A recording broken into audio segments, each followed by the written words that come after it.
हाय, welcome back. जैसा कि आपको मालूम है कि हम कंपटीशन के मैथ आप लोग के लिए अपलोड कर रहे हैं। जैसा कि अंकगणित है। कंपटीशन कहने का मतलब हुआ कि किसी भी कंपटीशन में आपको यूज हो सकता है। जैसे आरआरबी हो गया, आरआरबी एनटीपीसी हो गया, रेलवे ग्रुप डी हो गया, किसी भी जैसे बैंक पीओ हो गया, क्लर्क हो गया, एसएससी सीजीएल, किसी भी एग्जाम में आपको काम आएगा। तो चलिए, आज का मेरा सेशन है नंबर सिस्टम। जैसा कि आपको मालूम है, हम पहले ही बता चुके हैं अगला लेक्चर में कि 5-6 लेक्चर नंबर सिस्टम पे बनेगा।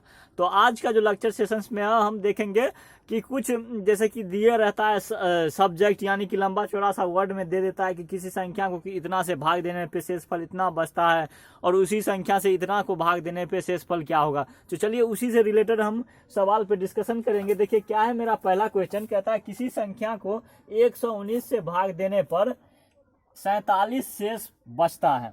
क्या कहता है कि किसी संख्या को 119 से भाग देने पर 47 शेष बचता है। कौन सी संख्या हमको नहीं मालूम है। मान लेते हैं एक्स। एक्स को क्या करते हैं, 119 से भाग देते हैं तो हमारा शेष कितना बचता है, 47 बचता है। ये क्या है, मेरा शेष है 47 शेष बचता है। तो कहता है उसी संख्या को 17 से भाग देने पे क्या होगा। तो देखिए, इस टाइप का अगर रिलेटेड सवाल आता है तो आप देखेंगे कि लास्ट में जो संख्या से भाग करते हैं उस संख्या का रिलेशन देखेंगे कि जो पहला संख्या से भाग दिए थे उस संख्या का रिलेशन है कि नहीं। उसी संख्या को किससे भाग कर रहे हैं, 17 से। और कहता है कि शेषफल क्या होगा, नहीं मालूम है व्हाट। हमको शेषफल निकालना है। तो हमने कहा कि जो लास्ट में जिस संख्या से हम भाग देंगे पहली वाली संख्या में, और जो पहली वाली यानी कि किसी संख्या x को 119 से भाग दिया था और 17 से फिर कहता है भाग देने के लिए, तो 17 और 119 का हम रिलेशन देखेंगे। 17 और 119 का हम रिलेशन देखेंगे। अगर 17 और 19 का रिलेशन है तो क्या करेंगे, 17 से 47 में भाग देंगे और जो मेरा शेष आएगा वही क्या हो जाएगा, शेषफल हो जाएगा लास्ट वाला संख्या का। तो क्या है इसका, तो 17 सत्ते कितना होता है, 119 होता है। यानी कि ये रिलेशन है 17 और 19, 119 में 17 का रिलेशन है। तो इसको हम क्या करेंगे, इसका रिलेशन है। तो अब क्या करेंगे, यहाँ पे 17 से भाग कर देंगे किसमें, 47 में। तो क्या हो जाएगा, 17 दूना 34 होता है, और घटाएंगे तो कितना हो जाएगा, 17 दूना 34 कितना घटेगा, घट के आपको यानी कि इसमें से 7 में से 4 जाएगा तो 3, और 4 में से 1 गया यानी कि 13 आया। तो 17 से जो संख्या में भाग दिए तो उसका शेषफल हमको कितना आया, 13। यही आपका आंसर है। देखिए कितना आसानी से एक लाइन में सवाल सोल्व कर सकते हैं। क्या कह रहा था कि किसी संख्या को 119 से भाग देने पे 47 शेष बचता है। कौन सी संख्या है हमको मालूम नहीं है, और हमको निकालना भी नहीं चाहते हैं कि कौन सी संख्या है। भाई पहले संख्या नहीं मालूम है, उस संख्या को मालूम करते हैं, उसके बाद लास्ट में 17 से भाग देंगे, शेषफल निकल जाएगा। अरे क्या जरूरत है इतना करने का। कौन सी संख्या है हमको नहीं मालूम है, XYZ कोई भी संख्या हो, हमको क्या लेना देना है। सिर्फ हम इतना देखेंगे कि जो मेरा संख्या x था, मालूम नहीं, हम उसको x मान लिए, x था, उसमें 119 से भाग दिए तो 47 शेषफल बचा। अब क्या कह रहा है कि उसी संख्या यानी कि x संख्या में 17 से भाग देने पे शेषफल क्या होगा। तो 17 का और 119 में हम रिलेशन देखेंगे। अगर रिलेशन है तो शेषफल जो था पहली बार जो दिया था 119 से और शेषफल 47 बचा था, उसमें हम क्या करेंगे, 17 से भाग दे देंगे। 17 से भाग देने के बाद जो हमको शेषफल मिलेगा वही मेरा क्या हो जाएगा, आंसर हो जाएगा लास्ट वाला संख्या का। चलिए दूसरा, इससे रिलेटेड दूसरा पे देखते हैं। अगर इसमें कंफ्यूजन है तो दूसरा में दूर करिए। क्या है, कहता है किसी संख्या को 144 से भाग देने पर 80 शेष बचता है। शेषफल कितना बचता है, 80 बचता है। किसको, यानी कि कोई संख्या x है मान लेते हैं, उसमें 144 से भाग देंगे तो शेष कितना आया, 80 आया। यानी कि किसी संख्या को 144 से भाग देने पर शेषफल 80 बचता है। तो कहता है उसी संख्या को 18 से भाग देने पर शेषफल क्या होगा। क्या है, सेम टू सेम सवाल है, लेकिन संख्या हमको मालूम नहीं है कि कौन सी संख्या में 144 से भाग दे रहा है तो 80 शेषफल बच रहा है। तो संख्या नहीं मालूम है तो हमको मालूम करने की क्या जरूरत है। संख्या को अगर हम नहीं भी मालूम करेंगे तो हम कंपटीशन की मैथ पढ़ रहे हैं, क्योंकि 8वीं कक्षा या 9वीं कक्षा की मैथ नहीं पढ़ रहे हैं। पहले जो संख्या निकालो उसके बाद भाग करो, वो हम यहाँ पे नहीं करेंगे, क्योंकि वो लंबा प्रोसेस है, वो सिर्फ बोर्ड के लिए है। लेकिन आपको 47 सेकेंड मिलेगा, 50 सेकेंड मिलेगा मुश्किल से मुश्किल एक सवाल पे, और उसमें ऑब्जेक्टिव रहता है और आपको सॉल्व करके उस ऑब्जेक्टिव में टिक मारना होता है। तो इतनी कम समय में अगर हम लंबा प्रोसेस यूज करते हैं तो हमको एक भी सवाल नहीं सॉल्व होगा मैथ का। तो इसीलिए यहाँ पे कंपटीशन का मैथ हम पढ़ रहे हैं, यानी कि कौन सी संख्या है नहीं मालूम है और उसको निकालना भी नहीं है। सिर्फ हम क्या करेंगे, x से डिनोट कर दिए कि कोई x संख्या है जिसमें 144 से भाग कर रहे हैं तो 80 शेषफल बच रहा है। अब लास्ट में क्या कर रहा है, उसी संख्या को 18 से, यानी कि ये x संख्या को ही 18 से भाग करते हैं तो शेषफल पूछ रहा है क्या होगा, यानी कि शेषफल कितना होगा। तो हमने पहले कह दिए थे कि जो पहला बार हम भाग करेंगे संख्या को 144 और 18 में, आप क्या करेंगे, रिलेशन देखेंगे।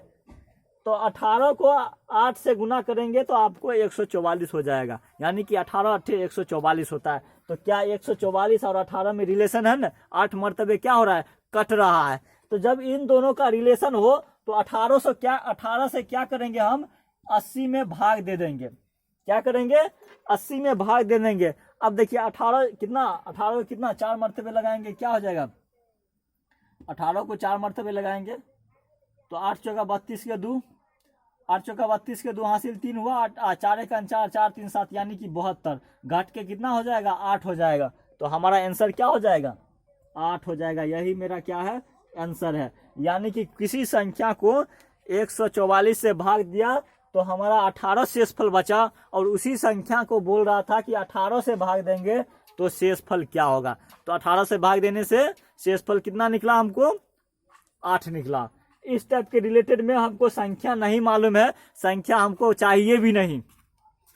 बार बार हम कह रहे हैं कि हमको संख्या की कोई जरूरत नहीं है और संख्या हमको नहीं निकालना है। बस हम x डिनोट कर दिए, y डिनोट कर दिए कि उस संख्या को इतना में हम रिलेशन देख लेंगे कि जिस संख्या से पहले बार भाग दिया था तो 80 शेषफल निकला, और लास्ट में जिस संख्या से भाग दे रहे हैं उसका और पहले वाली भाग देने वाली संख्या का रिलेशन मिल रहा है, तो वो मेरा संख्या क्या करेंगे, भाग देने वाली संख्या को पहली वाली संख्या के शेषफल से क्या करेंगे, भाग कर देंगे, आराम से आपका शेषफल निकल जाएगा। बिल्कुल इजी तरीका में और चुटकियों से आपको सवाल सॉल्व कर सकते हैं। चलिए लास्ट वाला क्वेश्चन है, इससे रिलेटेड लास्ट क्वेश्चन है ये मेरा। क्या होगा, किसी संख्या को 144 से फिर क्या कहता है, भाग देने पर 80 शेष बचता है। क्या है, यहाँ पे हम वही सवाल लिखे हैं, सेकेंड वाला सवाल। क्या है, किसी संख्या को 144 से भाग देने पर 80 शेष बचता है। तो उसी संख्या को अब क्या कर रहे थे, यहाँ पे 18 से भाग दे रहा था, यहाँ पे हम क्या किए कि 15 से क्या किए कि 15 से भाग दे रहे हैं। कहता है कि उसी संख्या को 15 से भाग देने पर शेषफल क्या बचेगा। तो कोई संख्या था, यानी कि x था, x में 144 से भाग दे रहे थे तो हमारा 80 शेषफल बच रहा था। अब इसी संख्या में क्या कह रहा है, 15 से भाग देने पर कितना बचना चाहिए शेषफल, कहता है शेषफल कितना बचेगा वो निकालना है। तो हम बोले थे रिलेशन देखो कि पहली वाली संख्या यानी कि 144 से भाग देते हैं तो 80 बचता है, 144 और 15 का रिलेशन देखना है, क्या मिल रहा है रिलेशन। हाँ, क्या आपको रिलेशन मिल रहा है, इसका रिलेशन 144 का रिलेशन 15 में मिल रहा है, नहीं मिल रहा है। जब नहीं मिल रहा है तो क्या हो जाएगा, यहाँ पे आंकड़ा जो है अपर्याप्त हो जाएगा, यानी कि ज्ञात नहीं कर सकते। इसका आंसर क्या होगा कि ज्ञात नहीं कर सकते, ज्ञात नहीं कर सकते। आंकड़ा क्या है, अपर्याप्त है। तो इस सवाल का क्या हो जाएगा, नहीं आंसर होगा। अगर ऑप्शन में नहीं है तो वो आंसर हो जाएगा इसका। तो चलिए हम हट जाते हैं, इससे रिलेटेड सारा क्वेश्चंस आपको बन जाएगा, सिर्फ आपको रूल्स पता होना चाहिए। तो चलिए देखिए क्वेश्चंस क्या कह रहा था, यानी कि यहाँ पे कह रहा है 25 का पावर 29 है, यानी कि आ गया किस में, एक्सपोनेंट्स में आ गया, यानी कि घात एवं घातांक में आ गया ये सवाल से, यानी कि पावर में आ गया, यानी कि घात में आ गया है। यानी कि 25 का पावर 29 को 25 से भाग देने पे शेष क्या होगा। तो इस टाइप के अगर प्रॉब्लम आपको एग्जाम में आता है तो सबसे पहले हम देखेंगे कि बेस समान है। जो मेरा संख्या दिया हुआ है 25 का पावर 29 को 25 से, यानी कि इसके बेस से ही भाग दे रहा है। क्या है, संख्या 25 का पावर 29 है, पावर 29 है, लेकिन इसका क्या है 25 है, और बेस यानी कि बेस 25 से भाग दे रहा है, तो उसका शेषफल क्या होगा। अगर इस टाइप का आता है क्वेश्चन, यानी कि कहता है कि 25 के पावर 29 को कितना से 25 से भाग देने पर उसका शेषफल क्या है, तो इसका 1 हो जाएगा। क्योंकि अगर बेस है उसका समान बेस है तो उसका वैल्यू कितना होगा, सॉरी बेस समान है, यहाँ पे पावर की बात हो गया था, सॉरी वो मिस्टेक से बोल दिए, क्योंकि यहाँ पे पावर वाला फैक्टर हम समझ लिए थे। लेकिन इसमें बेस अगर समान होगा तो उसका वैल्यू कितना हो जाएगा, 0 हो जाएगा।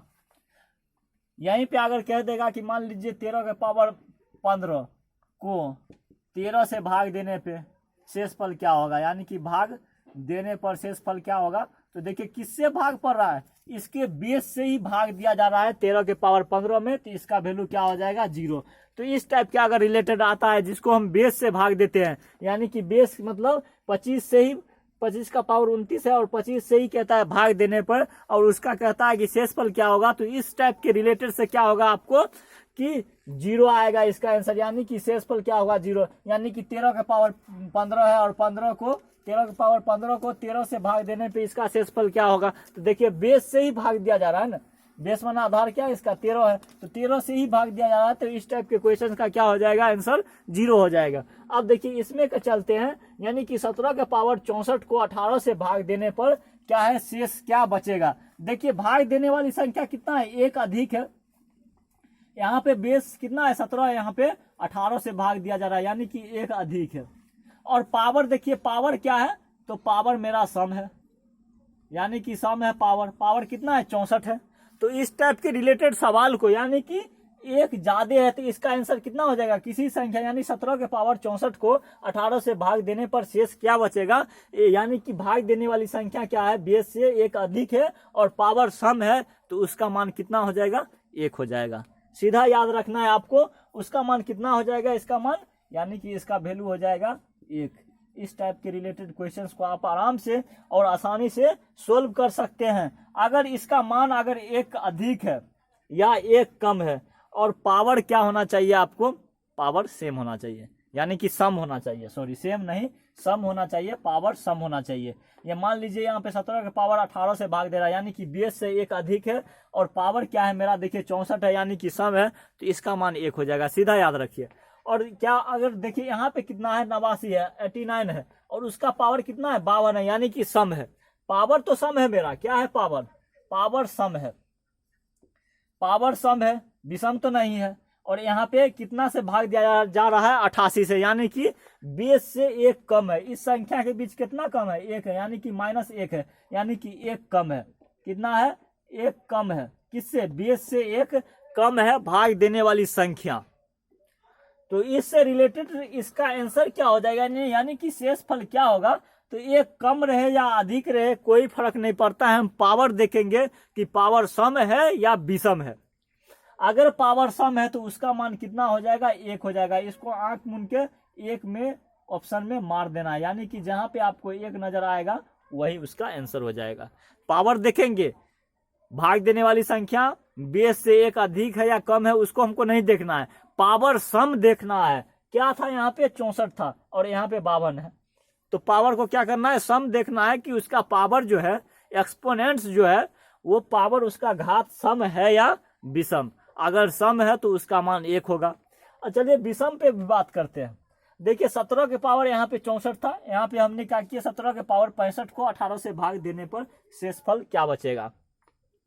पावर सम था वहां पे, यहाँ पे पावर 65 कर दिए, यानी कि विषम कर दिए। यहाँ पे क्या किए हैं, पावर 65 कर दिए, यानी कि 64 की जगह पे 65 कर दिए हैं। तो इस टाइप के रिलेटेड क्या हो जाएगा आपको आंसर, ये आपको याद रखना है, ज्यादा रहे या कम रहे कोई फर्क नहीं पड़ता है, इसका जो बेस रहेगा, यानी कि 17 इसका बेस है, यही इसका 17 आंसर हो जाएगा। अगर यहाँ पे हम इसको यानी कि 89 के पावर 53 कर देते हैं और इसको हम 88 से भाग देते हैं, तो कितना हो जाएगा इसका आंसर, यानी कि शेषफल 89 ही हो जाएगा, क्योंकि पावर जो है इसका विषम हो गया। पावर क्या हो गया, विषम हो गया। तो हमको क्या करना था कि यहाँ पर इसका बेस ही इसका आंसर हो जाएगा। भाग देने वाली संख्या 1 अधिक रहे या कम रहे कोई फर्क नहीं पड़ता है, सम वाला संख्या, यानी कि किसी संख्या का पावर सम है और उसको, यानी कि 17 के पावर 64 है, इसका पावर क्या है, सम है और 18 से भाग दे रहा है, यानी कि भाग देने वाली संख्या उसके बेस से 1 अधिक है, तो उसका आंसर 1 हो जाएगा। अगर बेस कम भी रहता है और पावर सम रहता है तो उसका भी मान 1 हो जाएगा। अगर पावर विषम होता है और बेस क्या है 1 अधिक और 1 कम है, तो उसका क्या हो जाएगा, उसका बेस ही उसका आंसर हो जाएगा। इसका बेस कितना है, 89 है, तो आंसर क्या हो जाएगा, इसका शेषफल 89 हो जाएगा। इसका बेस कितना था, 17 था, तो आंसर 17 हो गया। लेकिन पावर क्या था, विषम था, इसीलिए उसका बेस ही आंसर हो गया। तो आई होप कि आपको समझ में आ गया होगा। देखिए आज का लेक्चर सेशंस में हम देखे थे क्या कि किसी संख्या को भाग देने पर और उसी संख्या को किसी और संख्या से भाग देते हैं तो शेषफल क्या होगा, और एक्सपोनेंट यानी कि पावर वाले संख्या को देखे थे। तो आज का लेक्चर में इतना ही काफ़ी है। मिलते हैं अगले लेक्चर में, तब तक के लिए बाय।